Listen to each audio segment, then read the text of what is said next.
away from you. You can stay away from me. We've got a lonely crossing grounds. You're the one for me. Ever since I found you, they said I'm not the same. But they don't know the feeling every time you call my name. All I know, I'm jelly, so happy, so excited.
Somebody rescue Lady Herb. Said no, I want my baby back. I want my baby back. I want my baby back. Oh, that's why you see me cry. I want my baby back. I want my baby back. I want my baby back. See the tears coming from my eyes. My mama, she came and told me some. Hey boy, come on, pick up yourself from off the ground. She said nothing in life is guaranteed. No, the light is to be, just has to be. Well, I and I tell you, inside I'm mighty frustrated since we've been separated.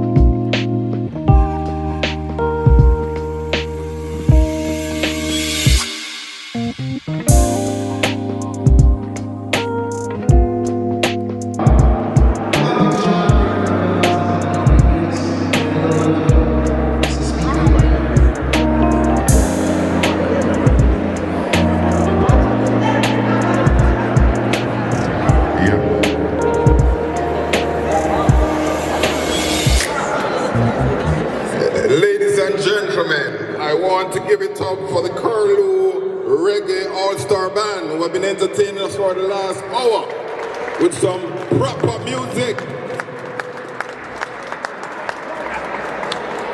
Good evening, ladies and gentlemen. I am Leighton Fire McKnight, and I will be the host for this evening's proceedings. I want to extend a very warm welcome to this, the 12th staging of the David Wagga Hunt Fundraising Gala. It is being held under the distinguished patronage of His Excellency Major General Anthony Anderson, Ambassador to the United States from Jamaica and Jamaica's permanent representative on the OAS, my big trousers friend. Thank you, sir. I want to welcome our special honorees tonight. They'll be more suitably introduced later on. And ladies and gentlemen, this evening's my theme is gratitude is a must. We are really appreciative of your support for our efforts. I live in Jamaica, and the reason I came up here was just for that. To come and say thanks. As the evening progresses, I'll give you a little more insights of what we are doing with this David Wagga Hunt Foundation. It's very integral and we can't get enough. As you know, in Jamaica in October we're hit with Hurricane Melissa, and what I can tell you is one of my worst experiences is the weekend after the hurricane. I went to Western Jamaica and I had some care packages which I handed out, and I got to a point I didn't have any more care packages, and I saw 3 kids, maybe between the age, 2 boys and a girl, between the ages of 8 and 10, and they came up to myself and my wife and they said, "Sir, please help us, even a little bottle of water." Ladies and gentlemen, I never had anything to give the kids. I was torn, because here were some kids who just lost their whole livelihood. Everything their parents had was gone in the hurricane, and they were on the street and asked me for a bottle of water, and I could not. Tears ran out of my eyes. So you in the diaspora, I want to say, the assistance we are getting down in Jamaica, it's not a sprint, it's a long run, and we really appreciate it. So tonight, I just want to say, whatever you give, whatever you buy, we want to say thanks, because the need is great. It was Bob Marley who said, if you live for yourself, you live in vain. But if you live for others, you live time and time again. So that's the theme tonight. Gratitude is a must. David Wagga Hunt was a friend of mine, and you know he died suddenly in 2007. Since 2009, his family, we have formed 2 committees, one in Jamaica and one here in DC, to provide scholarships to needy students at Kingston College and Calabar. David did the most incredible thing, because he was a KC boy, and as you know, KC and Calabar are rivals. And he left KC and went to coach Calabar in 2005 to Manning Cup victory. His mantra was, "We are rivals, not enemies." And that has toned down the rivalry to a tolerable level between Calabar and KC. At this point in time, I want to just introduce the members of the David Wagga Hunt Committee who are here, and as I said, you hear more of it. This committee so far, we have given over $40 million in scholarships to needy students in Jamaica. At any given time, we have 24 students between KC and Calabar from grades 8 to 13. We look at them from an interview standpoint, academic performance, need, extracurricular activities, and we give each student $150,000 per year for 6 years. That means each student over the time at high school will get just over $900,000 Jamaican dollars. Yes, I call it for the 900 million, which will come in time. So you'll hear from one or two of them a little later. So at this time, Mr. Chris Hunt, hold up your hand. He's the chairman of the chapter here, and he's the brother of David Wagga Hunt, a real linchpin in all of this. Man with a good heart. Mr. Lloyd Anderson, another KC stalwart, to play football for KC. Out of Calabar, Rabala, Mr. Michael McPherson. Yes, MacP. Then Mr. Luxley O'Connor, Calabar man. Then we have Mr. Brian Morris, another Rabalac man. And then we have two necessary outsiders. Mr. God Pottinger is out of Monroe. And I am Leighton Fire McKnight out of Cornwall College. CC. Yes. So there you have it, the members of the committee. Yes. They wanted me to wear a purple and white tie. I said, not keep for me. Wear which purple and white tie? But Wagga was my dear friend. We played football together at Pelicans and Taylor Hall. Yes. So ladies and gentlemen, while I give my welcome, at this time, I know some of us are hungry. In Jamaica, we have a saying, if you see white squall around people, mouth call them hungry. And I've noticed that with one or few of my friends, so we want to give you dinner early. So at this point in time, I'm going to invite our in-house pastor, Pastor Deacon O'Connor, to come and say prayers and grace for our proceedings. Let him feel welcome. Let's bow our heads together. Our Lord, our God, we bow this evening at this 12th celebration of our time with which we raise funds and celebrate students and their achievements. God, we come tonight with gratitude in our hearts. Thanking you, God, for all who have contributed over these last 17 years to the success of the David Wagga Hunt Scholarship Foundation. Father, we thank you for every parent who has provided the wonderful students that we have been giving scholarships to. We thank you, God, for their care for each of their children.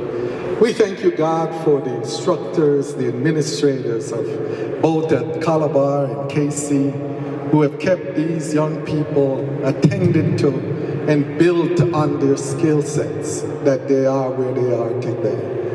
God, we thank you for every sponsor that has come alongside us over the years and have supported the efforts that we have been doing. We thank you for every donor, individually and collectively, for what they have given and how they have given it with a heart that reflected their care for young men growing up into this world. We thank you for every mentor. We thank you, God, for every vendor, every person, every hospitality team member who has participated each year in making this event the wonderful thing it's been. We thank you, God, for the Embassy of Jamaica and our ambassador tonight for being with us and all of his team who are here and continue to support us, speak well about us, and continue to certainly share the good news of what is being done collectively tonight. God, we thank you for this committee, these men who have committed themselves to pouring back into the lives of young men. And we pray especially a blessing over our leader, Brother Chris, and the work He has done, and the work He has led, and a thought that became a vision, and a vision that became a blessing. So we thank you tonight for each and every one, but we especially thank you for these young men who have continued to grow, develop, mature, and become shining examples in their community. And as we honor tonight two significant brothers who have exemplified the kind of excellence that we have, that we're expecting from all of those we have sponsored, we pray that all that we do in every way, everything done, everything said, will bring honor and glory to your name. So God, come with us tonight. May your presence be known. Bless the food that has been prepared. Bless the hands that will indeed share and provide it for us. And may we receive it with gratitude tonight. And may tonight we dance, sing, talk to one another, and just have a wonderful time of fellowship one with another. We ask all of this in the wonderful and matchless name of the Lord God, Christ Jesus, who is Lord. Amen. Thank you, Deacon O'Connor. And ladies and gentlemen, you know after a prayer or a sermon like that, we normally take a collection.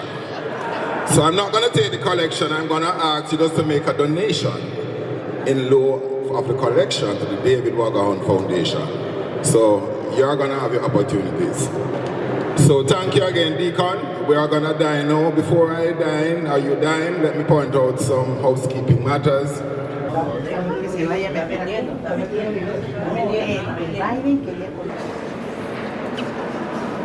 Yes, so during dinner, we're having some music from a well-renowned saxophonist, Brian Lanier.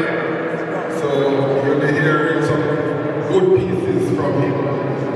So Brian will be taking center stage shortly.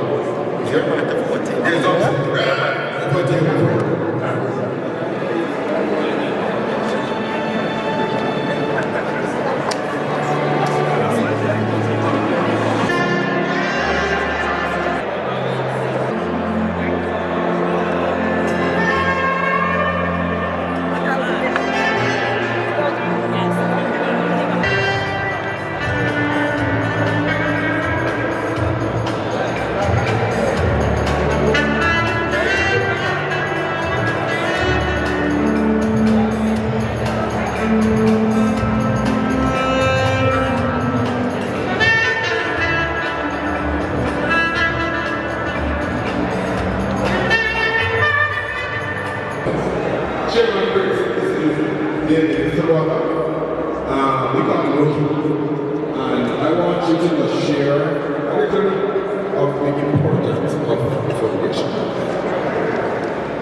Thank you, Lynn.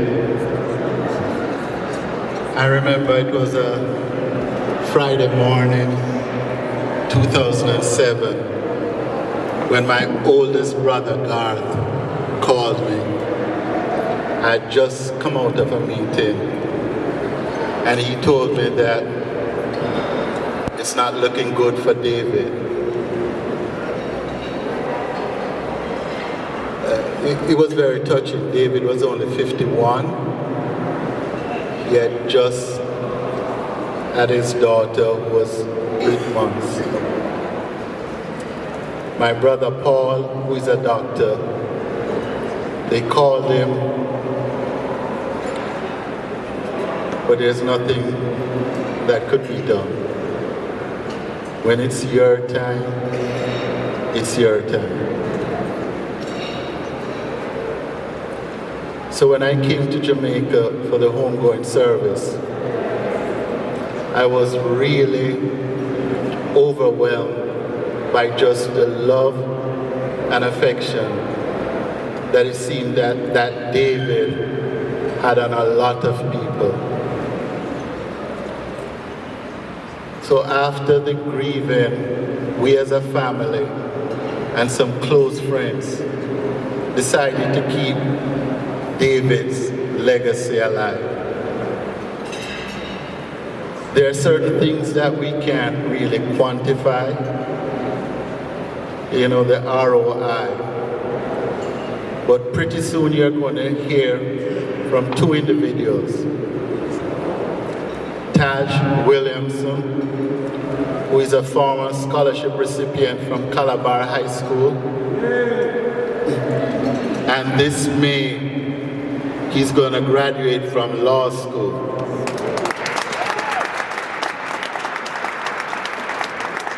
Then you're also going to hear from a current student, Khalil Woodhouse. He's in lower 6. And the interaction I've had with Khalil, just with his visit, it really touched my heart. This is the first time Khalil is going on a plane. Everything that he has done or seen today, it's the first time. And we can't really quantify the impact of what the scholarship is doing for these young men. Before I go further, I want to invite all the current Howard University students come up here, please.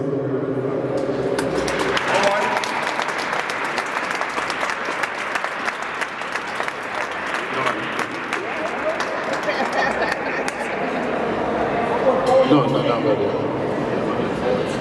Yeah, sit down, come on.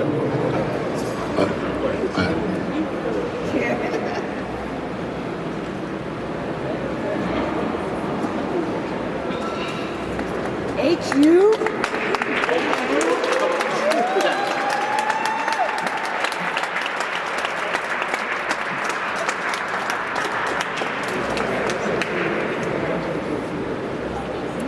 I can tell you, Jamaica, we are in good hands. These are our future leaders.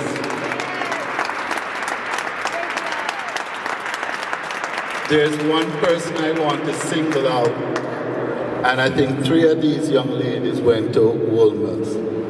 But I want to acknowledge Jean Joyles right here. She has to put up with me because she's the person that does the website, that awesome website that we have.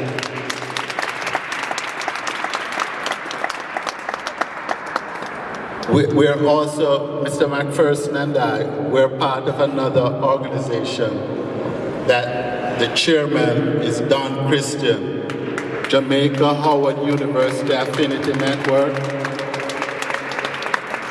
Some of these students are actually recipients of that program. And as we continue to grow with the David Wagga Scholarship Foundation, we want to invest not only in the students from Kingston College and Calabar High School, but if we can continue to help the students that are matriculating at Howard University, it's going to be beneficial for Jamaica and the rest of the world. So thank you, Howard University.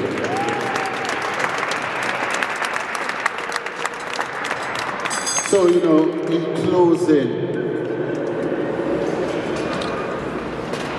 I am always honored when I can speak on behalf of David. You guys might see me most of the time up here, but it's truly a family affair. My siblings. And what I like about this foundation is the diversity. It's not just about Casey and Calabar. As you can see, the MC, Leighton Fire McKnight, a Cornwall person. If we want anything, he will do it for us. When we have the scholarship presentation ceremony in September, we give 4 new computers, laptops. We normally give them to the incoming second formers, but when they matriculate, going to sixth form, Leighton sourced through his former company, PwC, he gets 4 computers for us. And Leighton, I want to publicly thank you for that. So in closing, I am just amazed of the growth that we have continued to grow. The 2 honorees this year, George Wiley, who is an Excelsior, we won't hold that against him. He's a former Excelsior student. And Wayne Hewitt. I told Mr. Hewitt, that's Audley Hewitt, that Wayne worked overtime for us. He is a strong advocate, similar to George. And I just want to applaud you, both of you, for accepting to be an honoree at our function and the support you guys have given us.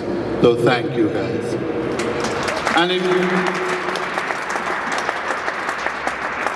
And in closing, as we continue with this journey, I am just pleased and proud of the success. You're going to hear from Taj, you're going to hear from Khalil. And that's how we can measure the work we are doing. So have a good night. I'm going to come back towards the end. Thank you guys. Thank you, Chairman Chris. And ladies and gentlemen, I want to put some things in context briefly. And David Wagga Foundation is really about Calabar and KC, 2 all-boys schools. And suffice to say, I can say thanks to, because this year, both Monroe, Cornwall College, my school, and Monroe were damaged by Hurricane Melissa. And the foundation gave us $10,000 to assist. So it was not just about that. But, and we are grateful, Chris and committee. But just briefly, to put a little things in context, some people might say Calabar and KC, just boys. In Jamaica, we have a crisis with our boys. We need to save them. And the statistics, our main exam that is taken after 5 years, that's grade 11, is called the CSEC examination. Our aim is, the litmus test is to pass at least 5 subjects, including English and maths. Our target is between 50 and 60% as a country. Last year, we were at 19.2%. Guess what? The girls were at near 25%, and the boys were like 15%. Let me tell you something. Just about 31,000 students sit the exam. Almost equal boys. As a matter of fact, a little more boys than girls. But the result of that exam is skewed, because the girls are outperforming the boys 2-1. The system. If you look at sixth form, and in Jamaica, and Mr. Mayor, you should check this, we have 7 all-boys school and over 15 all-girls school. Understand the stats and what that means. At the University of the West Indies, where I am now, the ratio of boys, girls to boys, is 74 to 26. And it's deteriorating. It has social implications, because the bright young ladies can't even find a good husband. So we are on a mission to save our boys, and whatever you can do, assist us. I want to share one brief story, Chris, and I want to hear this story. Chris, my best Christmas present, Major, and I know you'll be interested in this story. Some years ago, I got wind that there was a student at the University of the West Indies, a youngster. He was the only one in his family to even get to high school, and was now at the University of the West Indies on the honors roll. He was hungry one Friday evening, and he went to Rockford to visit a bad brother he had, a gunman. That gunman brother gave him some gunshots, 55 rounds of ammunition to take to another place. The police came and arrested him. He was arrested, a bright boy, arrested for 55 rounds of ammunition. When I got wind of it, I knew the youngster, met him only once. I said, This is a problem. Warren Buffett says when he's looking for employees, he looks for young people who are bright, energetic, and have integrity. If they are bright and energetic without integrity, we have a problem. I just would see that youngster bright, serving 3 to 5 years major, and then go and join his bad brother in Rockford.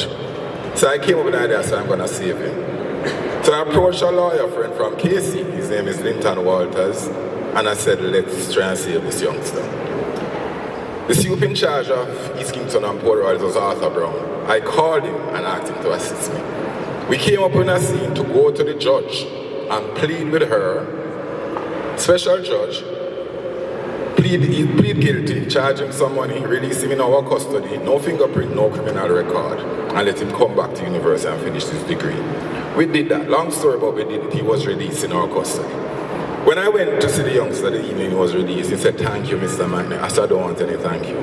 I said, 55 rounds of ammunition, potentially 55 lives. You'd have gone 3 to 5 years. I don't need any thanks. The only thanks I want, I must be able, a few years from now, to take you back to the judge and the police and show them what you did with the chance that I gave you. Can I tell you? He said yes.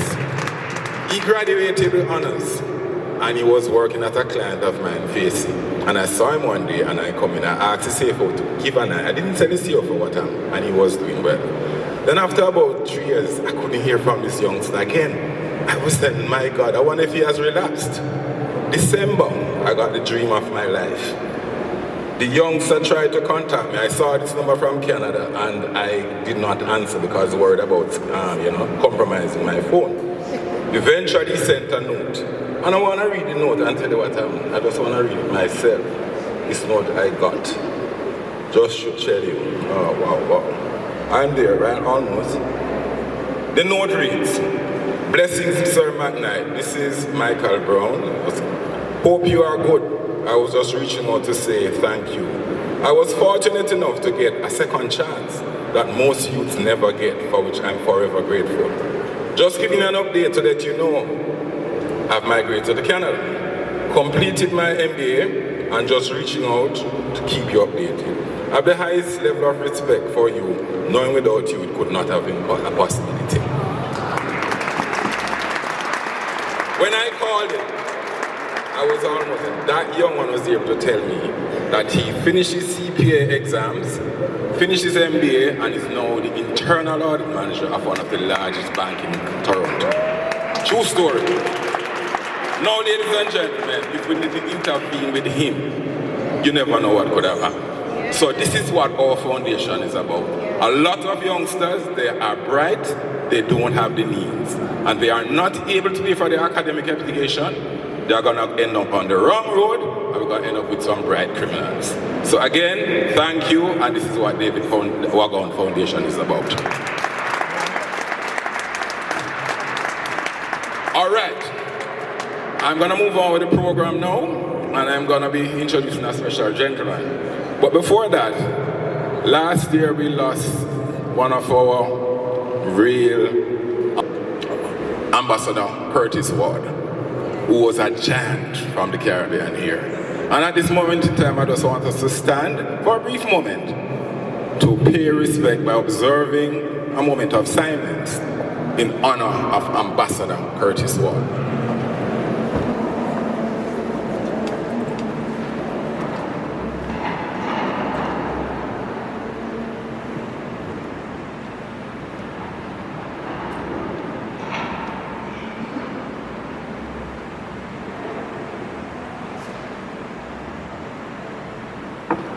His soul rest in peace and light perpetual shine on him. You may be seated.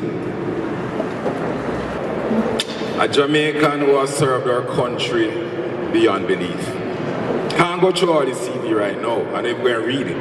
But I can tell you, very few people. He served Jamaica as our police commissioner for 6 years, 2010 to 2016. 2016 to 18, he advised our Prime Minister on security matters. 2018 to 2024, 2010 to 2016, he was our Chief of Staff at the Jamaica Defense Force. He was a soldier, Chief of Staff. and then moved on to be an advisor. Then in 2008, he became our police commissioner of police, 2018 to 2024. He has been recognized a lot, got Order of Distinction, both in the command and officer class, 2009-2012. Before I get to it, Jamaica was known for a high murder rate. I'm telling you. For over 30 years, our murder rate was over 1,000 per capita, which is very high. This person I'm introduced was the architect who came up with a plan meticulously and tell us we're gonna get it done. Last year, for the first time in 31 years, our murder rate became under 1,000. We ended at 673, a 42% reduction from the previous year. So, this gentleman, His Excellency, is Major General Anthony Anderson, who is now Jamaica's ambassador to the United States and our permanent representative on the OAS. Let's welcome him to briefly address us. Major General, Ambassador.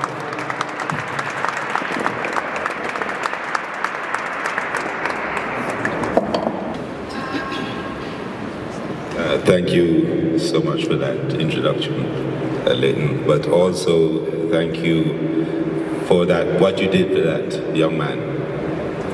And you know, in the jobs that I've had, there have been so many stories like that, where just one person reaching out because they could at the time has made such a difference to somebody's life, to a whole family, and by extension to a community. So thank you for that. But also thank everyone who is here. And your being here is impacting the lives of our young Jamaicans. You're impacting the lives of people who perhaps without your interest and without your input wouldn't be able to continue in school. You know, in my own interactions, and of course because of the jobs I've had, I've been in most places in Jamaica.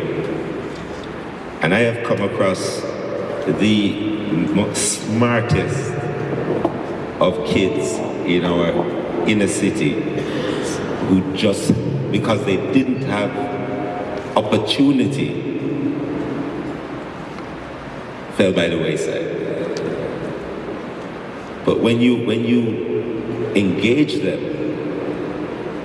and the speed at which they pick up information, how quickly they understand things, if they had the education on top of that, they would do amazing things. Our students and our youngsters and those from Calabar and KC, Cornwall College, Monroe, and all of our schools, our young men, and our young women, both of them, are what gives us this brand that is huge. This ability to influence things in a way that is so far beyond our size and so far beyond our population that it's truly an amazing thing. And amazing things aren't only done in very big ways. Sometimes it's an accumulation of incremental inputs, incremental decisions, incremental things that just create a wave. And that wave we ride into success. We've been discussing in recent times as the crime rate in Jamaica goes down, that the next step on that journey is towards peace. So we seek peace. But sometimes there's kind of a misunderstanding of what that is. So, peace isn't docile. Jamaican people are not docile. No, that's not our nature. Our nature is to stand up and be counted. Our nature is to go forward. And our nature is not to put any boundaries on ourselves to say that this or that is beyond us. We look at it and think that if it is at the top, that's where we should be. That's our natural position. And that informs a lot of what we do.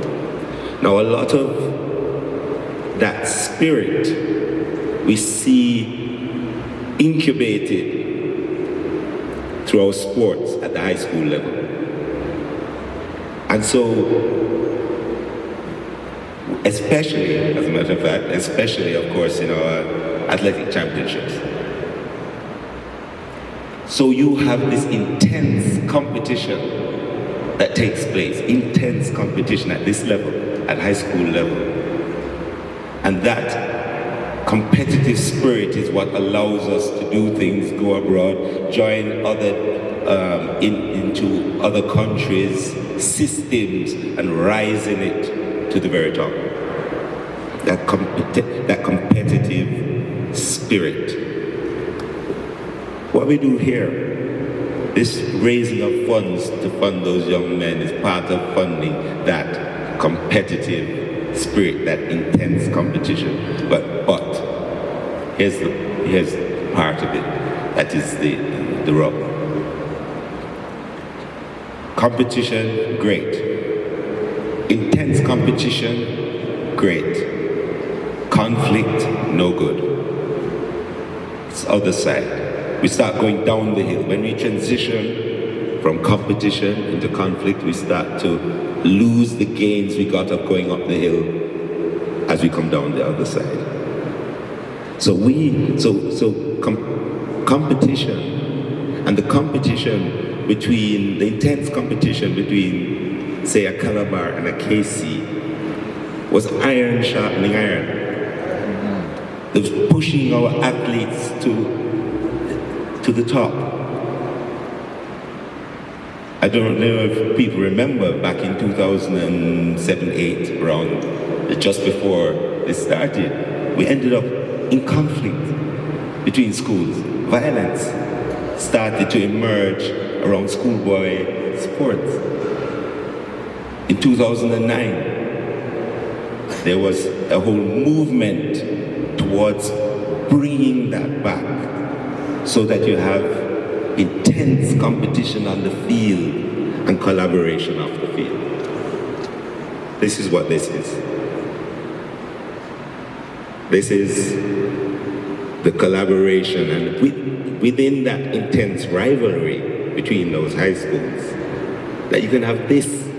So this is the exemplar of that. This here, what we're doing here now, Calabar and Casey in one place. And by the way, for my friends from North Street, so small story, quick story. It's just back in Jamaica for a heads of mission meeting and so on, and I noticed that there's this new brand of car, Jetours, have taken over the place. I don't know if you've seen them everywhere. But just to note, I heard that they're now bringing them in purple. And I presume that is a good sales idea. So it's a natural thing. Now, it may be coincidental that they opened up just north of Savannah Park. Isn't that interesting?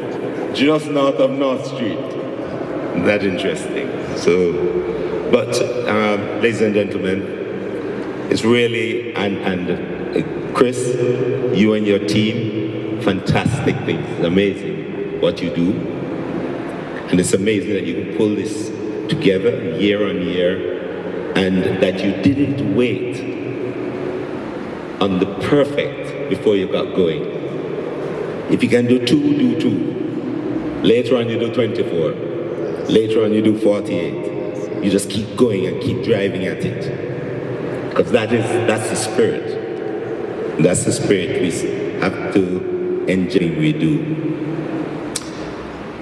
I had a whole other bit, but I don't think I'm going to go into it because I noticed the program is full. But just very quickly, we just came out of Melissa.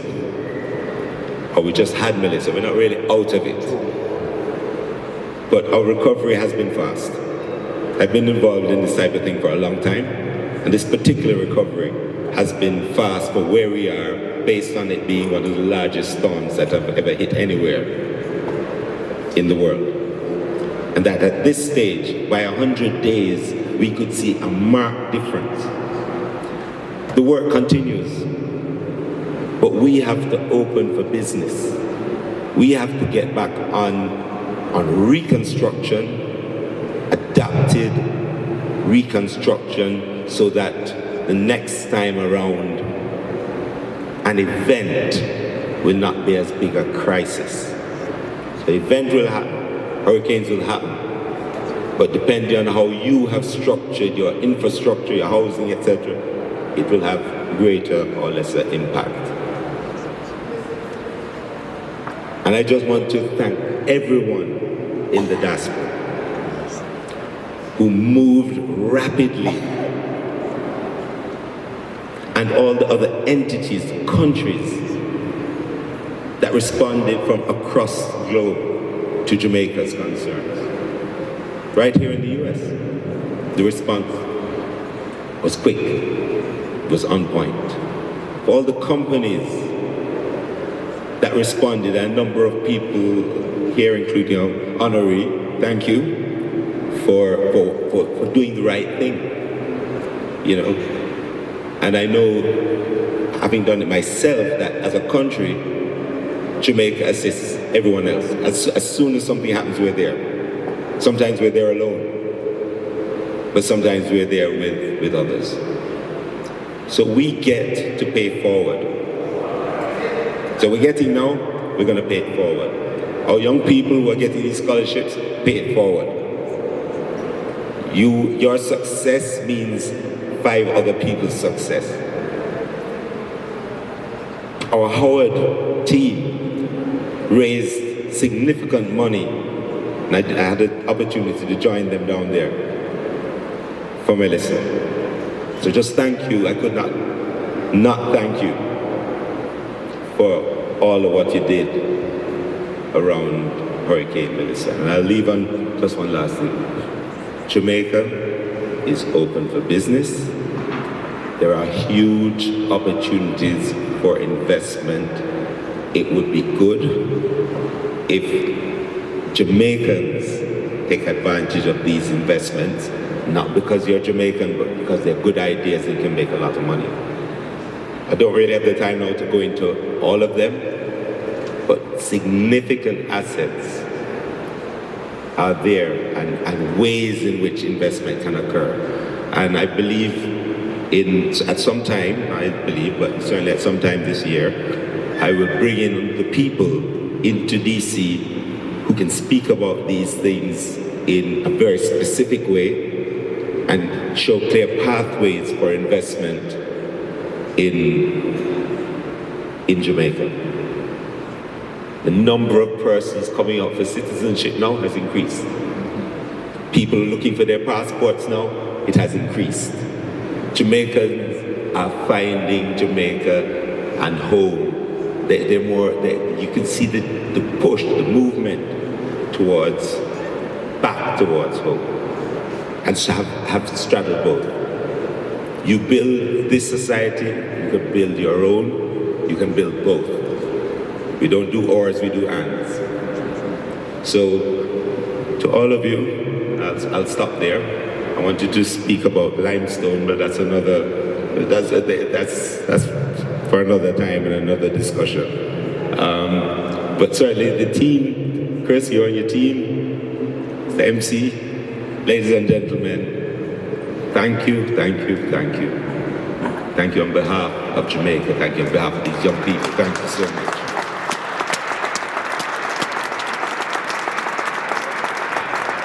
Let's hear it again for our ambassador.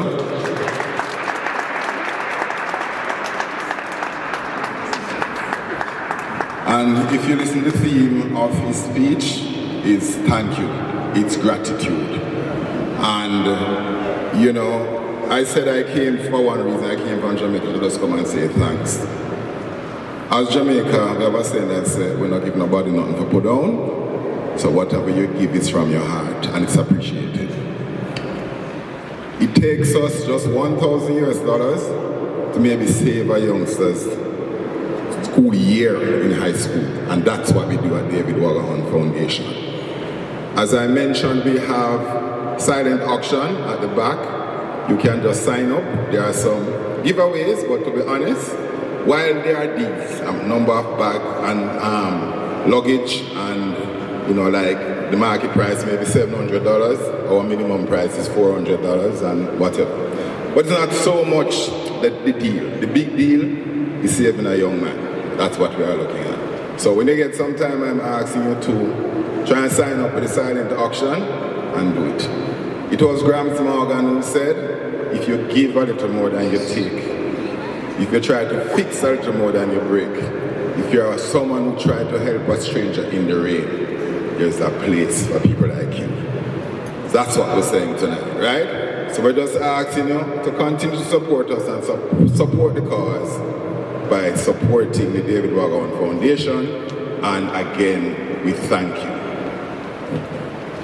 I'm going to move on now. We have some honorees tonight. Every year we have some special honorees, and tonight is no different. We have two special honorees who epitomizes the qualities I just mentioned for Grants Morgan. So at this time I'm going to call back Chairman Chris to come and speak and make a presentation to our first honoree. Him feel welcome, ladies and gentlemen. Encourage him. He's a good boy and try hard.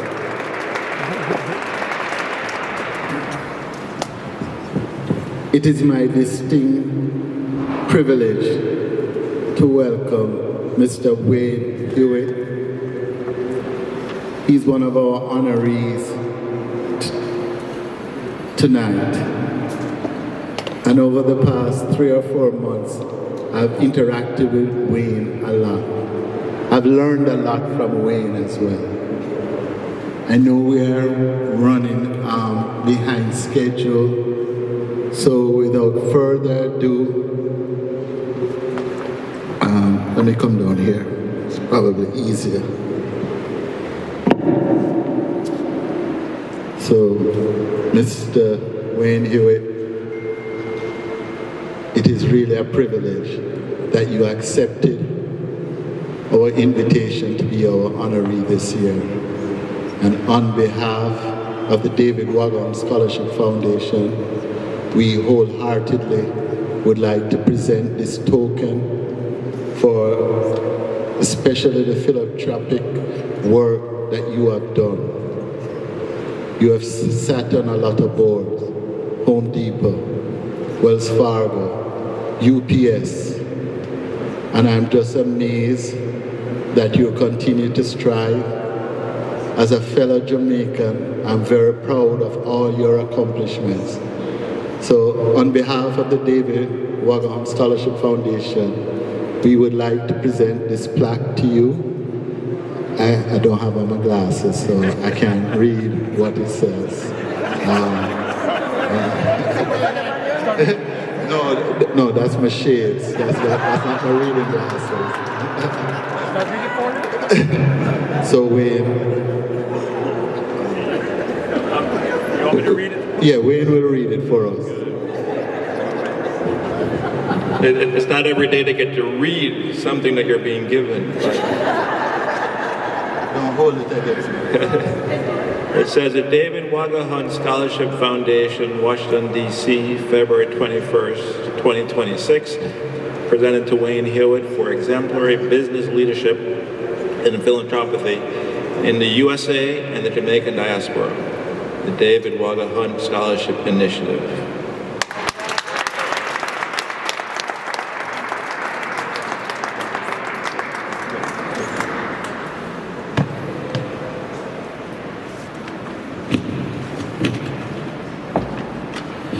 Well, first of all, thank you, Christopher, and good evening, everyone. I promise you that I will be very brief, but David, Christopher, I'd love to hear what you learned from me over the course of the last 3 or 4 months, because I was just trying to help, and hopefully you took my comments in a positive light. I am very deeply honored and humbled to receive this recognition from the David Wagga Hunt Foundation. And I want to thank Christopher, the committee members that we saw earlier tonight, the entire team involved with this fine organization that is committed to furthering youth education in Jamaica. I also want to express my gratitude to my friends and family, as well as Myri. And Myri, I do consider you both family as well as friend, who are all here tonight as I accept this award, as well as to acknowledge my fellow honoree, Mr. George Willie. I'm very privileged to serve on 3 corporate boards that have generously shown their support of this terrific Wagga Hunt event. As Christopher just said, Wells Fargo, Home Depot, and UPS. You have been invaluable partners in making this event a record. Is that correct, Christopher? A record in terms of financial contributions that as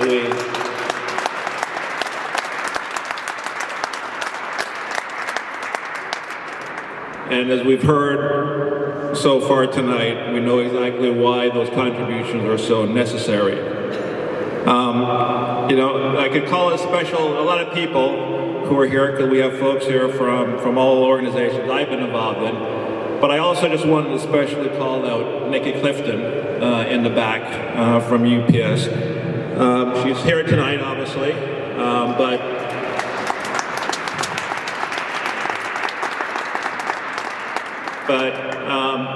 Nikki runs the UPS Foundation, and when Melissa happened, within, I don't know, Nikki, a few days after Nikki called me and said, we at UPS want to help.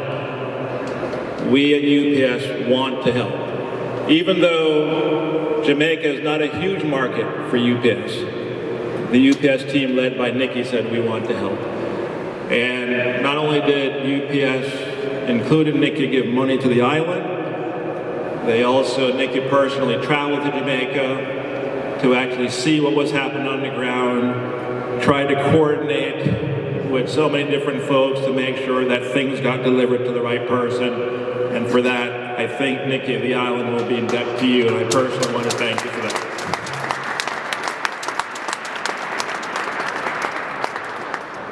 Giving back to high school education is an important cause to me for several reasons. First, I attended KC through 3rd form.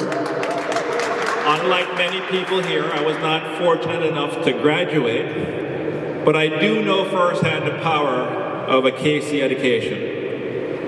KC helped shape who I am, and the Fortis spirit has guided me throughout my life, namely to be strong, courageous, and unwavering in the face of whatever life throws at me, both personally as well as professionally. Secondly, I grew up in a family where my parents have always shown the impact of supporting high school students, and we heard some examples earlier, but always finding a way to help kids get a pair of shoes, buying school books, paying for classes, coaching them athletics, provided something as simple as a hot meal, and all these little things add up to create a brighter future for those who are far less fortunate than many of us here tonight. Third, my wife and I are the proud parents of a high school math teacher, Jordan, who's also here tonight, and we are truly blessed to see how you are impacting so many young folks. Tonight, the mission of Wagga Hunt feels even more urgent. Jamaica is still healing from the devastation caused by Hurricane Melissa. So many families, schools, communities were affected. and many are still rebuilding homes, livelihoods, and hope. In times like this, the call to give back is not abstract. It is real, it is immediate, and it is deeply personal. That is why the work of this foundation matters so much. When we invest in students, when we support education, when we support mentorship, we're not only helping individual young students, we're helping to rebuild a stronger, a more resilient Jamaica. So let us continue to build on the Foundation's mission, empowering young people to dream boldly, act with purpose, and lift others as they climb.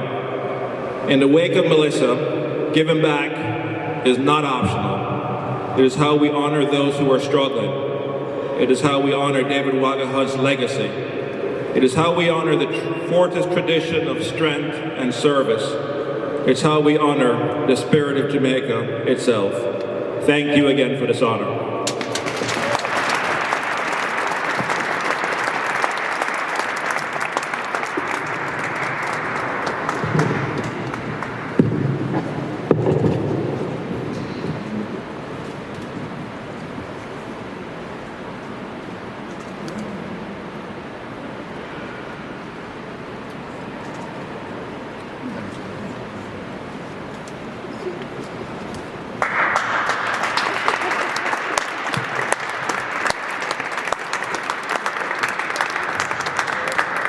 Thank you, Sir Hewitt.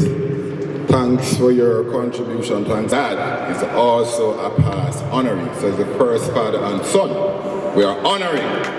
So it's a genetic thing. It's the DNA. Right, Sir Audley? It's a genetic thing. Stand up, yeah? So you can stand up too. You stand too, say that? Yeah. 2 honorees, father to son.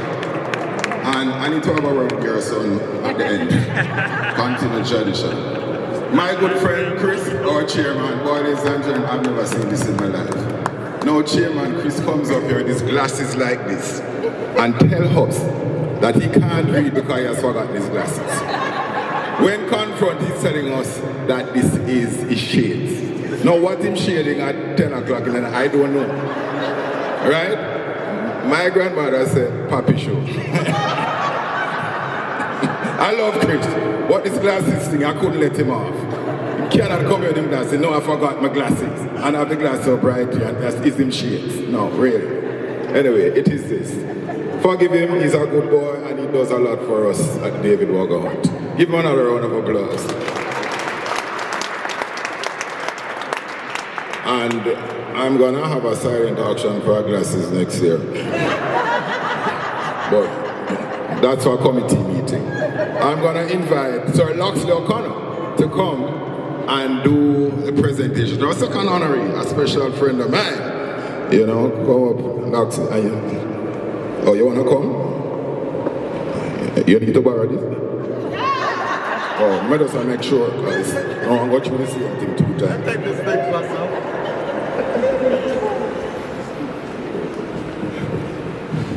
All right, Sir George, please join us, sir.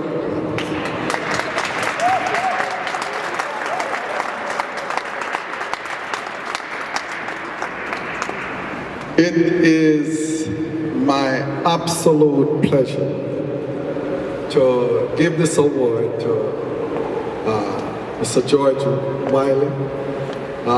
As a young man, you know, in my former life, before I got into the clergy, I left Howard, graduated from Howard with an accounting degree and joined the firm of Coopers and Lybrand in Washington, D.C.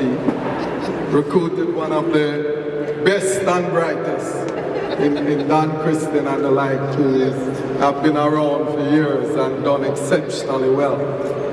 When I came into the profession, there were limited persons who had the expertise, the stature, the character that could advise us young persons coming in the industry as to what it took to be a professional.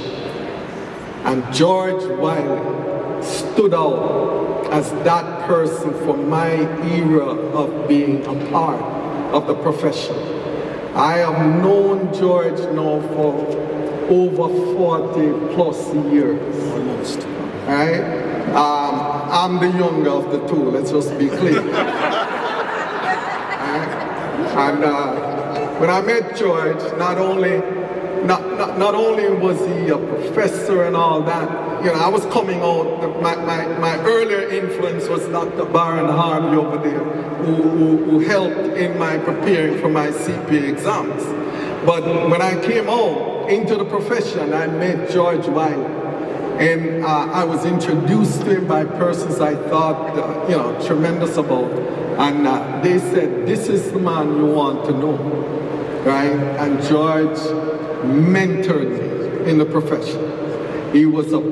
Not only was he doing great work as a CPA in this Washington city, but he also was running a firm as an independent, minority-owned, black-owned CPA firm that was providing employment to so many of us young persons who didn't get the opportunity to enter into the big 8 firms and so forth. George teamed up, did all of the, George was our go-to person. If we wanted to know somebody in the city, if we wanted to make a contact, if we needed to resolve an issue, George was our man. And I have watched him over these years do even greater things. And it's not just that he's a CPA, a business owner, and all of that. He was one who continued to learn constantly. I mean, George just got, was it a medical degree? I heard his daughter just had him do the other day. This guy, I didn't say, doing medical school. That's some serious stuff. And last thing I want to say about George was the other aspect of his life is his philanthropic efforts. This is a man who not only made money but gave money. So I'm extremely proud, and unlike Chris, I don't need the glasses, I just need light. So on behalf of the David Wagga Scholarship Foundation, Washington, D.C., February 21st, 2026, we present to George Wiley for exemplary contribution for the accounting profession and philanthropic efforts in the United States and the Jamaican diaspora. We present this on behalf of the David Wagga Foundation. My brother, God bless you for all you do in this profession.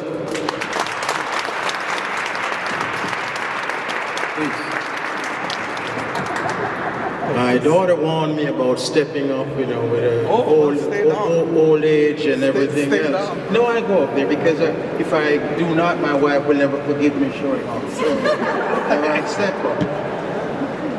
Did I do it? Yep. Loxley, it's the MC, a great friend of mine. And all those things you said, Loxley, I don't believe, but my mother, were she alive, would say, yes, that's my boy. So thank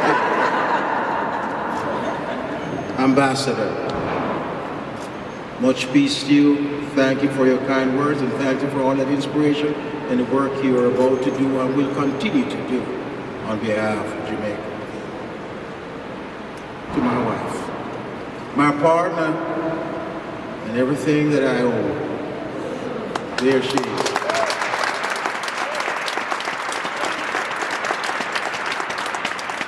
My daughter that Loxley mentioned, who forced me to go to Georgetown Minimed School. It's Minimed School she sent me to.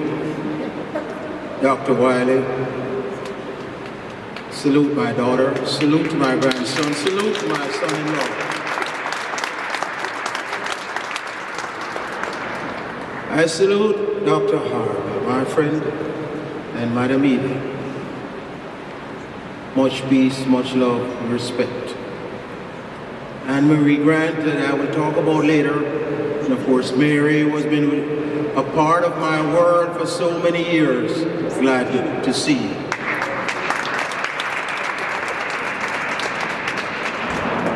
I come to celebrate. And I come to say thanks. I'm humbled this evening because I will tell you many stories. But my wife told me don't you speak too long, boy. So I won't do that. But you're looking at a substitute. You see, growing up in Woodford Park, everyone was a baller. And by the way, Ambassador, I was hoping you would correct something this evening. All these emblems of KC and Calabar, and there's no Excelsior. Something is wrong with that. How could you all forget the greatest soccer school in Jamaica, the greatest school going, and know nothing about Excelsior?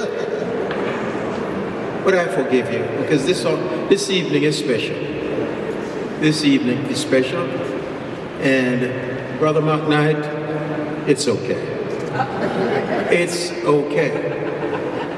But you see, growing up in Woodford Park, everybody could play ball, and I was the only substitute. I was too slow to play on the front line. I did not have the ball control for midfield. And I only could kick with my right foot. And so I could only play right back when there was a substitution. And so I was relegated to the goal line. So thank you for honoring me at a soccer foundation dedicated to making young men. Think about that. George being honored by in soccer. A lifelong substitute. But Loxley taught some things, and I want to tell you something about this young man, and you never know, remember that. 30 plus years ago, we had a critical meeting with a major client in the district. It was the 1st of November. Loxley was late that morning. We had a 7 o'clock meeting preparing to talk to the client. Loxley walked in at 7:30 in the morning. The partner looked at him and said, Loxley, didn't we say 7? Said, yes, Pete. So why are you late, Loxley? This is not... Loxley said, yesterday was Halloween. And I had to take my daughter trick-or-treating. Partner looked at him and he said, so where was her mother? And Loxley said, she was working, and I was not going to let my child not enjoy trick-or-treat. That was a man, that is a man who believed in his family, that is a man who believed what was right. Many years ago, Loxley, you don't think I remember it? Yes. I believe that, and I want to congratulate my fellow honoree. You have been a major contributor to the American Foundation for the University of the West Indies. I applaud you. I thank you. You share my feelings that unless we do something for young men and young women, if we cannot make them be great at what they can become, we will have failed. Much more peace to you, sir. I introduced you to Anne-Marie, Nafue, and why, and all that good stuff. And I heard the statistics that my great friend, Brother McKnight, talked about young men not doing what they're supposed to do. You can't study if you're hungry. You can't study if you do not have support. And what the university, the foundation of the University of West Indies is trying to do is to make a difference. And so when I hear what Wagga Hunt has been doing, I said, yes, the time has come. Earlier this week, we lost a great man, Jesse Jackson. He said, we are somebody. I am somebody. And I believe if we get together, the Wagga Hunts, the Afro, the J1, focus on making our kids all at one time become better, we will achieve much, much more than being separate. As for the time I have, the good Lord gives me, I'll be working with all three to make certain that we make that move. You know, I look back and I see this room and I see a Howard generation that came immediately behind me. I'm so proud. And I see the architect and the engineer sitting over there from School of Business, Dr. Harvey, and I said, well done, young man, look at what you have produced. And in that same generation, 2 weeks from now, Don Christian will deliver the State of Howard Address, Charter Day Address. A remarkable accomplishment, young man. I'm so proud of you. And I look at this cohort of Howard, and I look at this cohort of Jamaicans, and I say, let's do what we have to do. Let our impact be felt. Let us make certain that young Jamaicans get the education and support they can get. The ambassador talked about competition. We're going to compete. But I agree with you, Ambassador. Conflict is not a part of competition.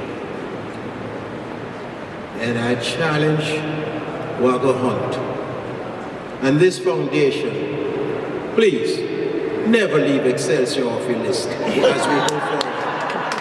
I thank you and I do appreciate it and everything that is good.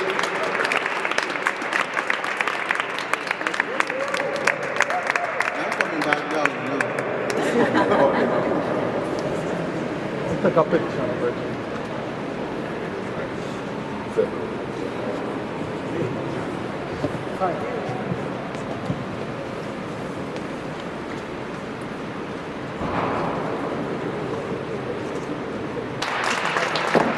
Thank you, Sir George, for all you do, and thank you, Loxley. And if we notice everything George said his wife said he should do or should not do.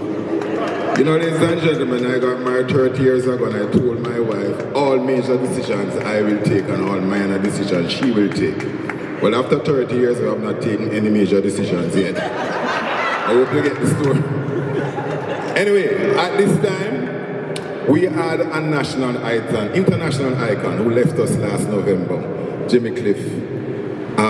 There's just so much to be said about this man in terms of his inspiration and what he has done for reggae music in Jamaica and the world. And I have a very special lady here, who, an independent, renowned film producer, and lots of accolades.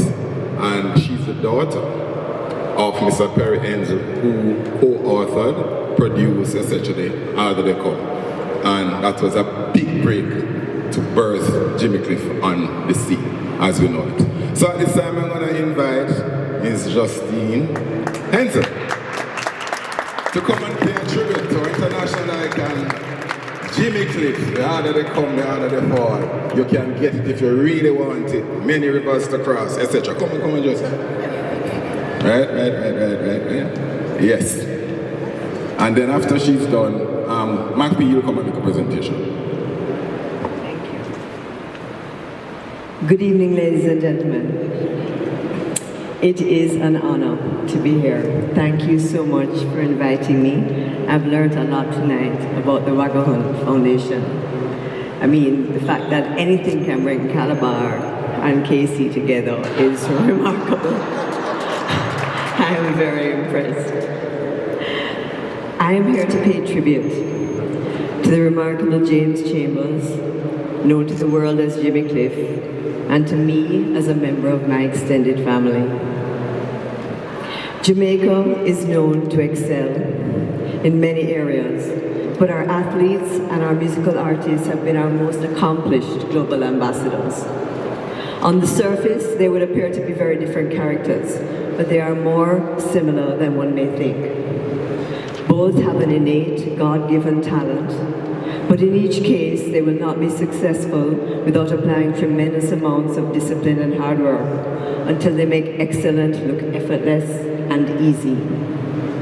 Jimmy Cliff made it look easy, but he had been perfecting his craft for decades. He made his way from Somerton in the hills of St. James to the big city as a teenager, determined to make it, and by 17, he already had his first hit with Hurricane Hattie. These were exciting times in our newly independent nation, and ska was the prevailing sound. By the late 1960s, he had transitioned into reggae rhythms, and when my father, the director Perry Hensel, decided to cast for Jamaica's first feature film, when he saw an album cover, Jimmy's second self-titled album, on one side, he looked like a rebel. On the other side, he looked like a lover. And Perry said, if one man in two still photographs can show these two different sides, what can he do on the big screen? And so Jimmy became an actor. See, I'm not the speaker in the front. That one is. Jimmy became an actor and embodied Ivan, the original rude boy, a man determined to fulfill his ambition despite all the odds. The Harder They Come is a cautionary tale. Crime does not pay. The life of an outlaw will end tragically. But as an audience, we can't help rooting for someone whose talent is undeniable. The film and its iconic soundtrack are credited with helping take the sights and sound of Jamaica to the world. And in 2020, the soundtrack was inducted into the US Library of Congress and is consistently rated as one of the best soundtracks of all time.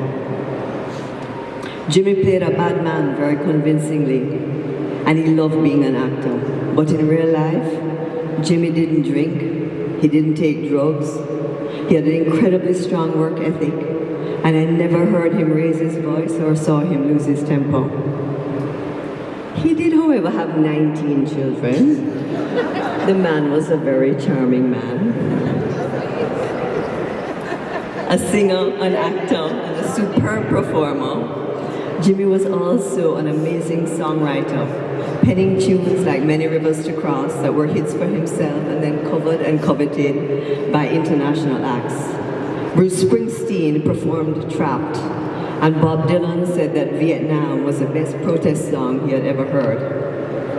This humble man was a two-time Grammy winner and one of only 2 Jamaicans in the Rock and Roll Hall of Fame. At home, he was awarded the Order of Merit by a grateful nation and many more richly deserved accolades.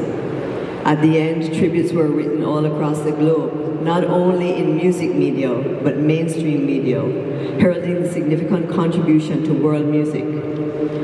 Jimmy's obituary was printed on the front page of the New York Times. World leaders, not everyone gets that. He did. I had never known a world without Jimmy in it. He was part of the fabric of my life. But last November, while we were still reeling in the aftermath of Hurricane Melissa, my world was rocked again by the news of his passing. It didn't seem possible to have to face that loss on top of everything else we had just been hit with. But the Celestial Reggae Orchestra keeps recruiting, and Jimmy has gone to join them. In recent times, the orchestra has added Tyrone Downey and Ibo Cooper on keyboards, Desi Jones and Sly Dunbar on drums, Cat Core on guitar, Robbie Shakespeare on bass, and even Barry G, the boogeyman, is up there as MC. Sometimes I wonder how Jamaica's music scene will find stars to shine as brightly as they did, lighting pathways that took them and Jamaica all over the world. But I must, and I do, have faith that our amazingly resilient island will never cease to produce talent which goes for gold, whether that's a #1 hit or an Olympic medal. Jamaica will not only overcome, but we will continue to excel. And it is clear that the work that this foundation does will help that to happen. I thank you for putting that faith in our island's future into action. Together we can. Thank you.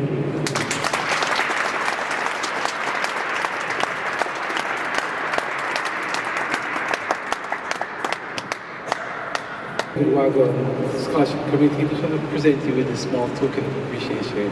Thank you very much for that. Excellent tribute. Thank you.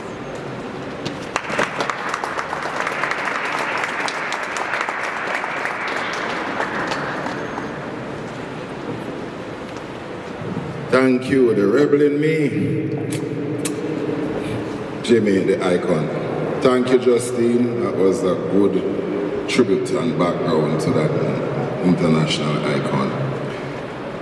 Ladies and gentlemen, for 12 years that we have been having this fundraiser, the National Education Association have been hosting us at this premises right here. And this year, the foundation really want to express our gratitude for your kindness, your generosity in hosting us here so that we can do what we are doing. So at this point in time, I'm going to invite our committee member, God Pottinger, straight out of Monroe. Where's God? Yeah. And I think we have a director, Sabrina Tynes Morris. She's here? Yes, Sabrina? Yes. We can't thank you enough. We're thanking you for the past and for the future.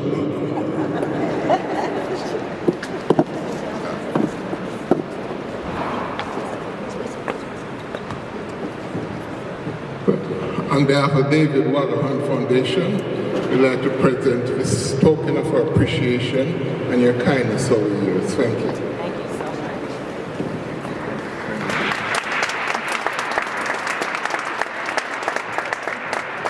Thank you, God. If I know how I was involved, I'd have presented it myself. Anyway, you live and you learn. As Chris told you earlier on, we have some honorees, past Wagga Hunt recipients, scholarship recipients here with us tonight. One past and one present. So at this point in time, I want you to put your hands together for one of our past recipients, Mr. Taj Williamson.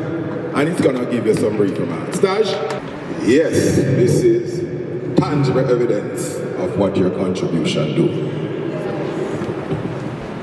Evening, everyone. Every year I try to attend this gala to see what was in the making of my scholarship when I had received it in grade 8. But in 2014, 12 years ago, thereabouts. Here I just want to say, I want to express gratitude to each and every one of you here because you are the reason that people like me have been able to reach the potential that the Hunt Scholarship, David Wagga Scholarship Foundation saw. And it really is needed in our society that these young men from KC and Calabar are able to fulfill that potential. As every old boy from Calabar can tell you here, the mantra of life is really the utmost for the highest. And for KC, the same rings true. Fortis, whatever, etc., non-fortis, something like that. So that. But indeed, if you were to speak to a KC man, you'd realize that the resilience and the pride and the perseverance, and they really reflect the brave may fall but never yield. So I want to say briefly, thank you to everyone here. Thank you to the David Wagga Scholarship Foundation. It's really made my life and my family's life during high school easy. Someone here earlier said that it's hard to study when you're hungry, or it's hard to study when you have other things going on. And I think I was able to reach my potential and see my academics soar and my other extracurricular activities, soar because I did not have that burden anymore. So again, thank you everyone. Have a good evening. And yeah, congrats to David Wagga for the Scholarship Foundation. If it wasn't clear, I went to Calabar High School. Naturally. Yeah. There's a little rivalry thing going on around, but I won't join it. Taj, well done. As you know, he's a final year law student. So, in a few months, he will be unleashed on the unsuspecting public as a budding lawyer. David Wagga, built by David Wagga Foundation. We said that. We proudly said that. All right, we're gonna move on quickly, and in the same vein, we have, every year, we alternate, bring up people from KC, from Jamaica, then Calabar, and then the other way around. So this year, it's KC's year. If you notice, I'm a little tolerant, understand, work with me. So we have the principal, my good friend, Mr. Myrie. Can you stand up, sir? One of the bestest principals Jamaica has ever seen. That man. We have Lady Madam Hall, our guidance counselor, she's here. Vice Principal Madam Hall, they said guidance counselor. Where is she? Yes. Yes. And we have a current David Wagga Hunt recipient, Khalil Woodhouse. Yes, yes. I'll show you about now. We're going to talk about that. Just the principal and Khalil will speak. Come, principal, you have a quick 3 minutes. Yes. So, just to say about this Khalil here, he just got his CSEC results got over the summer. He got 7 distinctions, 7 ones, and 2 credits. Yes. Built by David Wagga Foundation. David Wagga Foundation. So, Principal Myrie, I invite you to make a brief remarks, and then we'll hear from the youngster. Let people know that we have to produce more Khalil. Thank you very much, Leighton. Madam Hall, join me up here, please. Leighton, there's something I don't understand. How is it? I've seen so many persons talking. I didn't hear you say anything brief in about 3 minutes. And all of a sudden, you're saying to me, 3 minutes. I don't like that. That's why I bring Madam Hall up here. She'll ward you off while I'm trying to talk. Standing on protocol already established. Good evening, everyone. Good evening, everyone. Thank you very much. I give you a little tidbits before jumping into saying anything more. I heard Warren say much about Excelsior, and just to know that on Friday, our cricket team beat Excelsior. But here's the thing, it's the first time we've beaten them at grade team for over 15 years. So there's that. Let's give you some more. Kingston College today won the corporate area championship. We won it on the site and campus of Jamaica College. They said they were going to win, but we won. Also today, not leaving Calabar out, our lacrosse team beat Calabar 15 to 0. So we're saying, we're mentioning everybody. We're not leaving anyone out, all right? 2 other quick bits I'll say. It's really, I'm happy to be here. I won't tell you how I got here, but I'm happy to be here. And in particular, for Wayne being honored. Wayne has been a stalwart in terms of support to Kingston College over the many years I have been there. He's not someone who's ever going to come up front and say, oh, I'm doing this. But behind the scenes, he is working so hard. In fact, Wayne engineered, I got 4 of our boys into University of Maryland. They finished and have moved on. So he's working on that scene. I remember one during COVID when we had to go online. Wayne called and said, Myrie, how's it going? I said, well, We have to go online, we need to sort out getting cameras for all the classrooms so we can do whatever. He gave me the funding to buy cameras for every classroom, so webcams, so we could actually beam into from the classrooms into students' homes, etc., etc. So again, Wayne, my appreciation for the support you've been giving KC.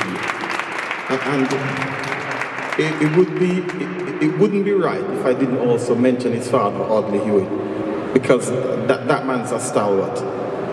In fact, I will tell you this. I'm still in Kingston College because of that gentleman there, Audley Hewitt. He's been phenomenal, to be honest with you, in every area of KC life. He's been there supporting us. Sir Audley, thank you very much. And I tell you this, he does nothing without Mom's backing. As a mom, I know you always support him and let him get on and do it, so thank you very much as well. All right, let me quickly say what I was up here to talk about, really. Madam Hall is here because she's going to speak very briefly as well about the mentorship program, which is part of the Wagga Foundation as well, which is actually a new strand that they've brought in and started it this year, which has been grateful. But tonight we honor more than a name. We honor a legacy of generosity, vision, and an unwavering commitment to young men. The David Wagga Foundation continues to make a profound and life-changing impact at both Kingston College and Calabar High School. At Kingston College, that impact is not abstract. It is deeply personal and transformational. The foundation's scholarship and financial assistance have removed barriers for students whose circumstances might otherwise limit their opportunities.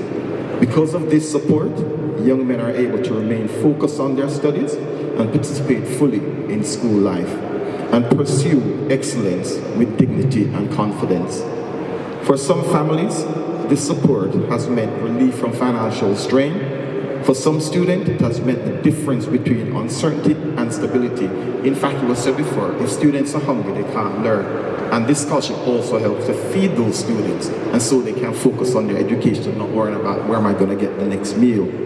For all recipients, it represents belief that their potential matters and that their future is worth investing in. The true measure of this foundation's work is seen in the lives that are redirected, the confidence it has restored, and the leaders it is helping to shape. These young men will not only succeed academically, they will go on to serve communities, industries, and their nation. So this evening's fundraising efforts ensures that the life-changing mission continues.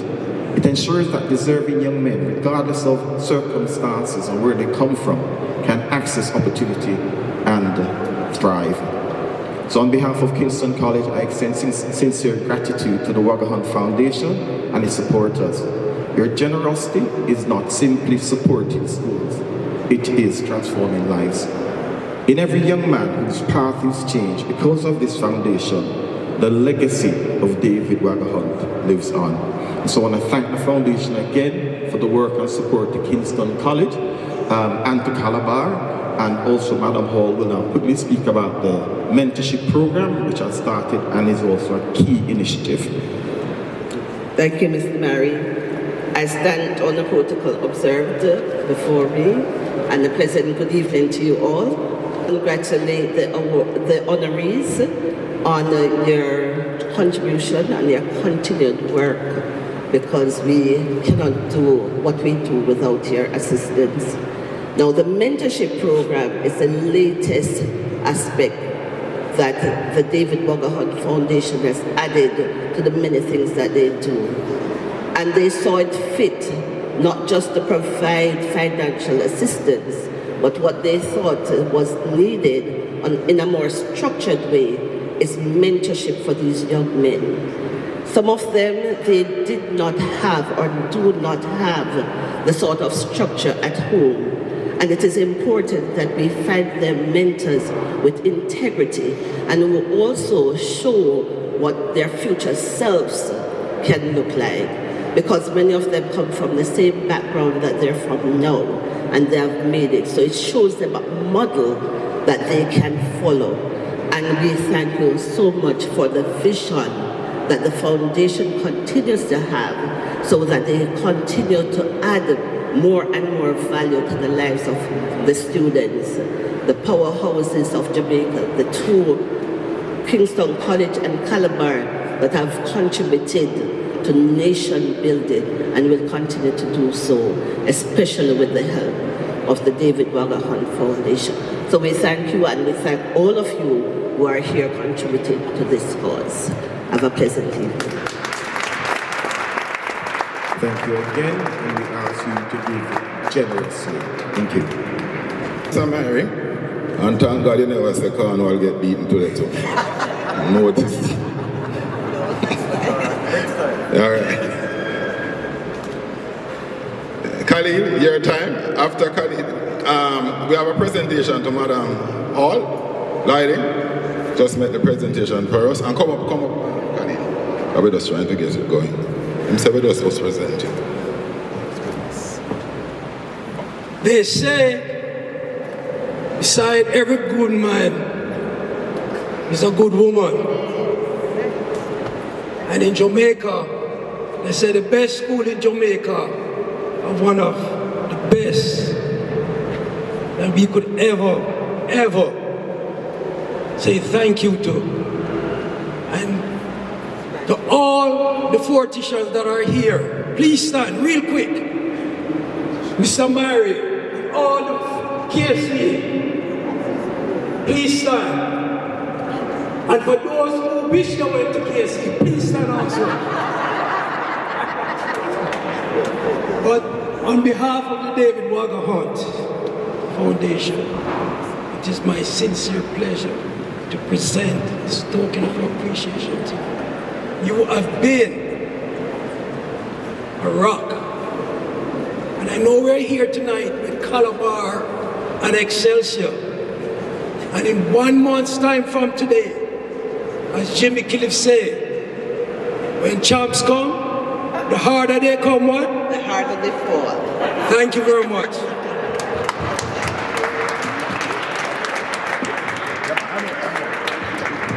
So, ladies and gentlemen, when you put it up, I hear, and I say, we're giving KC some leeway. You know, this I make sure I sit down and him say, oh, I'm going to KC, must stand up. But, Khalil, this is one of our current products, and he's going to give you some brief remarks. So let's encourage him. This is the 7th distinction, man. Lower 6.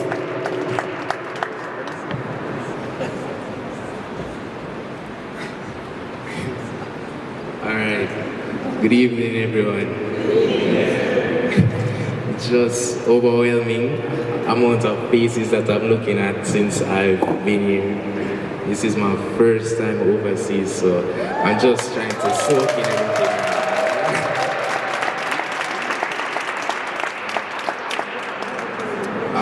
For honorees, I really thank you for being here, and I'll also stand on the protocols previously established. So, I wanted a little rhythm here for you guys, but I'm just going to have to give you a cappella right now. Yeah? Just 4 lines of singing, and I get started into it.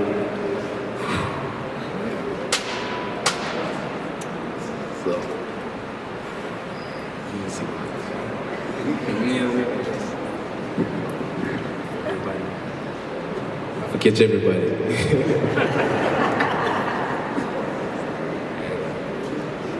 Look into my eyes, tell me what you see. Can you feel my pain? Am I your enemy? Yeah.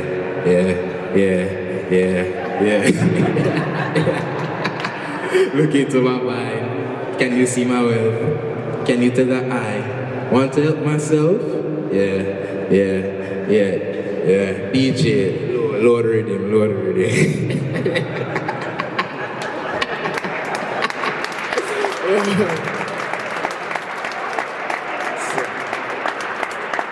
Really, those lyrics that I just sang speak to the lived reality of too many Jamaican adolescents, males. The pain, the fight, the cry to be seen. My name is Kai Woodhouse, but you know, when I go back to Jamaica, my siblings will call me foreigner. And tonight, I stand before you not just as a student, but as a living, breathing representation of all the young men this foundation has ever touched.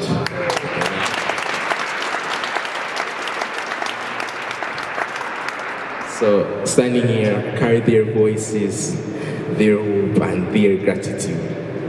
That weight is heavy, but it is an honor.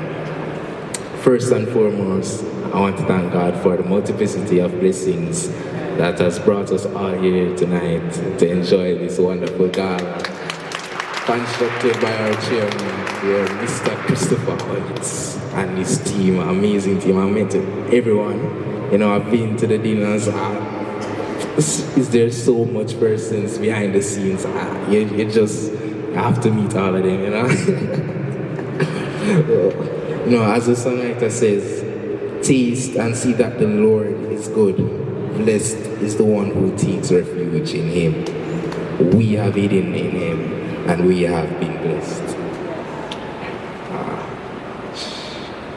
See, my journey started in 2020. This is the height of the COVID-19 pandemic. This is everything just went from face-to-face to online. Quick shift. You know, you're wondering, you're looking at it from at home, overseas, the case is rising, and then boom, somebody take a plane and actually it's in Jamaica right now. So mass to mass, screen to screen, 100% online learning. The connection would drop, the motivation would fade, but the isolation was real actually. But the values instilled in me at home kept me going. Everybody passing through would ask, "You in class?" Yes, I was there every single day.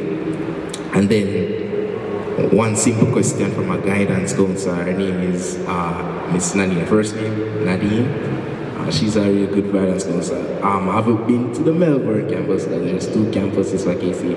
The North Street, this is grades 10 to 13, and then the Melbourne for 7 to 9. So I haven't seen her in a while. It would be good to see her. I mean, so she asks a simple question: do you have a scholarship? In the middle of a pandemic, in the middle of all the chaos, the foundation found me. Ladies and gentlemen, you have to understand, this was the first full academic scholarship that has ever received in my home.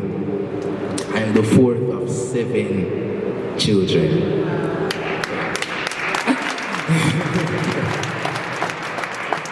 So we were used to a little help here and there, but this was different.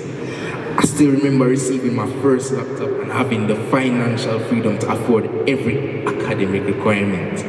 You know, but more than that, I remember the look in my parents' eyes. That look that said, someone sees our son, someone believes in him, you know? So from grade 8 until this very moment, I moved through school without the burden of wondering where the next dollar would come from. I had daily meals. I could stand shoulder to shoulder with every other student, equally ready, equally able. You know? And even this flawless doesn't just happen. So to the coordinating team, thank you. I was here yesterday, you know. I was looking at the setup. I was helping about, but you're completely transformed. Oh, you see, no, it's definitely not how it was yesterday. And to the mentors, my mentor is not here. As you know, the mentor program recently started, and I was assigned Mr. David Batts. He's who works with the Supreme Court back in GA, you know. So I soon got to his office and I see all what he does around the desk, stamping out. I don't know, you know, so I have to go and check it out. So these are men and women who had to meet rigorous standards to be here. And because of mentors like these, we're not just financially supported. Our character is shaped and our futures are built with intention. You see, I'm a Kingston College man. 40s through and through, the purple and white runs deep. But I'd be wrong not to acknowledge our brothers in the green and black from Calabar High School. You know, you have Sir Brian there. I was there right beside when he clapped it up for the motto, the Calabar man. Sir Taj, the past scholar, David Wagga scholarship recipient. You know, hello to you. I can't see it because I can't see that far in front of me. It seems that I'm missing my glasses also.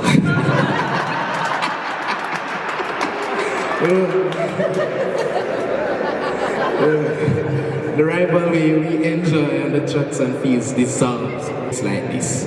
You see, we are Wagga scholars, we are brothers. We rise together. And tonight I rise for them too. You know, Bounty Killer, the lyrics that are sung for you earlier, and I started the speech. He is the one that composed those lyrics. He's a Jamaican artist. If you know him, you know him. But that song is really powerful. Really powerful. That's what inspired the flow of the speech that you're getting right now. So he said, look into the schools. Tell me how you feel. Do you want the kids to learn without a proper meal? Then what you have in place to keep them out around? If they drop out of school, I changed the lyrics here, but they learn survival instead of life. You know, where Sir Layton was saying they will go down the wrong path and probably end up in the jails. And that's not what we want for our youth back in Jamaica. And I can see that it's taking, you know, a rise to a better community down there. As I said, thanks to there is police commissioner. Yes, the crime rate has fallen. Though it might be someone different now, it's really going well down there actually. You know. So for 17 years, this initiative saw that reality and acted. Today, I have a chance to dream, not to compromise persons' phones. I have a chance to plan and not to waste my years. I have a chance to build, not to break. You looked into the schools, you saw the need, you showed up. I know we carry the responsibility to serve, to mentor, and to become the answer for someone else. You see, look into my eyes and tell me what you see. I see a young man who was found in a pandemic. I see a family that was lifted. I see a future that was secured. And behind me, I see every young man who ever received that letter, that check, that chance. They are standing with me tonight, even though I can't see them. In spirit, in gratitude, and in hope. And because of you, Jamaica claims less statistics and more young men, whether in purple or green, standing tall and ready to serve. You know? I am the voice of those who could not be here. I am the product of your love, your sacrifice, and your belief. God bless you all. And to both schools, or matter, Fortis, Carre, Cedere, Non-Potes, and the utmost to the highest, so like that, but never say it properly actually for the Calabar persons out here. The utmost for the highest. Thank you everyone. Thank you the scholarship.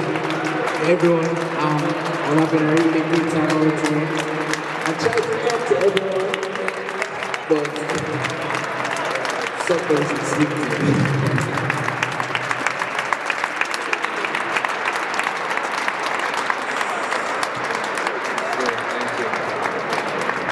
Yes, Mr. Khalil Woodhouse. Yeah. This is living proof of what you are giving towards. You see an appreciative young man. You see somebody full of gratitude. A happy young man. And yes, no problem if you want to cry. Nothing wrong with that. Right? You hear me, Anne-Marie? Yeah, man, you can bawl if you want, right? But yes, we are going to produce more Khalil with your help. Thank you very much. Oh, I'm saying I'm not finished. Of course, Sir Trevor, you know, I was looking for you also, but as I said, I can't see that far in front of me, but I yesterday visited the Pentagon. Yes, that was really, really great. And I have to thank you for that experience, you know. So as you can see, everyone here is really looking out for me. I'm definitely going to have fun tomorrow. And I'm going away Monday, but I mean, if I could stay here, but I have school, you know, so. And that's it. Thanks everybody. Yes. Yeah. Well, Khalid, with the snowstorm that is coming, I'm not sure about Monday. But I hear your wish, and it might just be granted. Ladies and gentlemen, we apologize. We have went a little some time, but I think you'll agree that people like Khalid, you had to hear. We had to. So I apologize that we're a little longer, but there are just some things just had to be said, and something, you know, it's called accountability. Because you give this money, you give the support, and it's important for you to understand where the money is going. All right? Chris, I mean, we're going to wrap up this part quickly. Speak quickly about some projects and the silent auction. All right, we're running way over time. And normally I would try and do some pledges, but I'm probably going to skip it tonight. So if you anonymously want to make any pledges to support kids like Taj, who is graduating from law school in May, and as you can see, Khalil Woodhouse, please see myself or one of the committee members. We still have the silent auction back there. We also have the Jimmy Cliff pictures over there. But I guess I'd just like to close and say thank you all.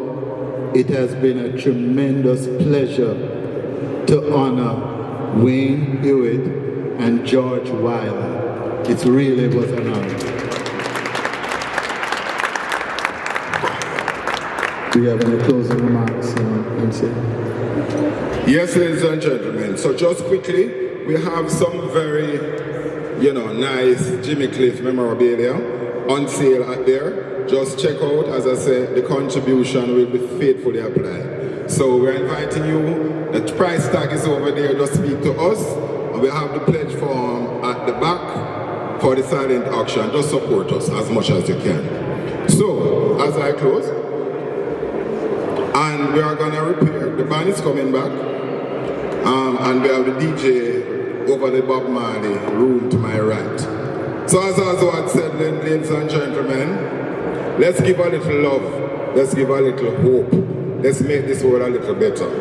Try a little more, harder than before. Let's do what we can do together. Thank you very much on behalf of David Wagga Foundation. We appreciate your loving us from shoes down to ground. Band people, you ready? Okay.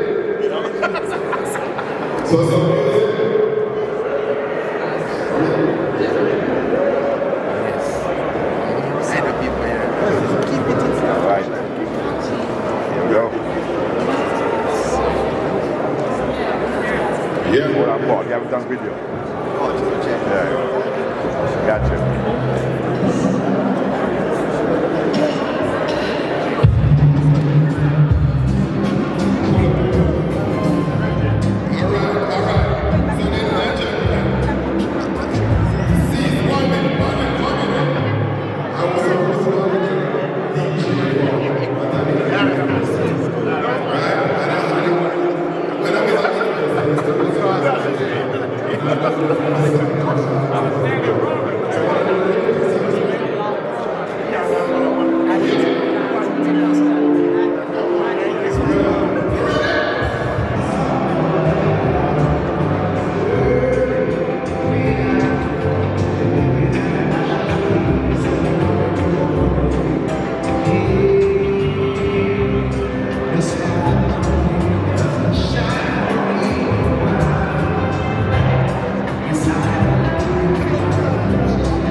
So when the rain starts falling down and I do water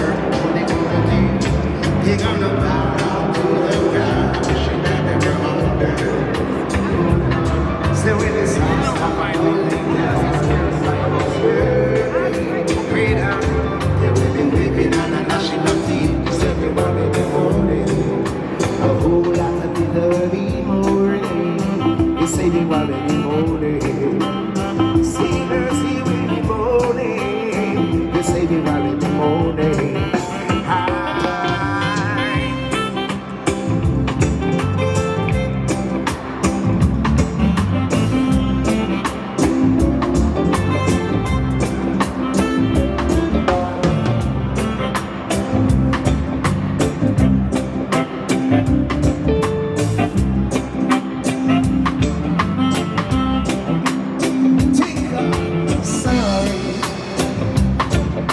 It's all that you can say.